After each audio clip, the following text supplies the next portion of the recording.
തിരുവനന്തപുരത്ത് 18 ഗ്രാം MDMA-യുമായി യുവാവ് പിടിയിലായി. ചിറയൻകീഴ് ശാർക്കര അമ്പലത്തിന് സമീപത്ത് അഗാറസ് എന്നയാളാണ് എക്സൈസിന്റെ പിടിയിലായത്. പ്രതിയെ പിടികൂടാനെത്തിയ എക്സൈസ് ഉദ്യോഗസ്ഥരെ അഗാറസിന്റെ ബന്ധുക്കൾ ചേർന്ന് ആക്രമിച്ചു.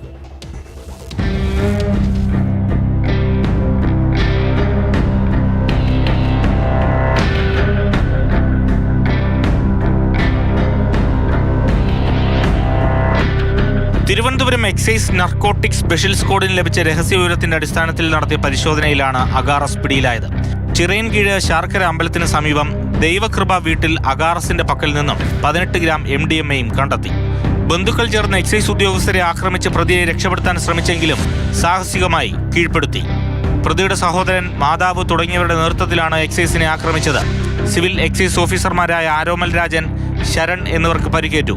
തുടർന്ന് ഉദ്യോഗസ്ഥർ ചിറയൻകീഴ് ആശുപത്രിയിൽ ചികിത്സ തേടി. ഉദ്യോഗസ്ഥരെ ആക്രമിച്ചതിനും ഡ്യൂട്ടി തടസ്സപ്പെടുത്തിയതിനും ചിറയൻകീഴ് പോലീസ് കേസ് രജിസ്റ്റർ ചെയ്തിട്ടുണ്ട്.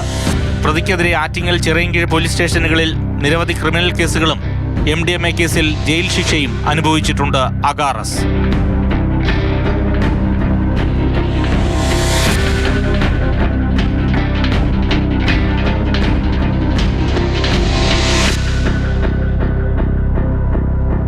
മാതൃഭൂമി ന്യൂസ്, തിരുവനന്തപുരം.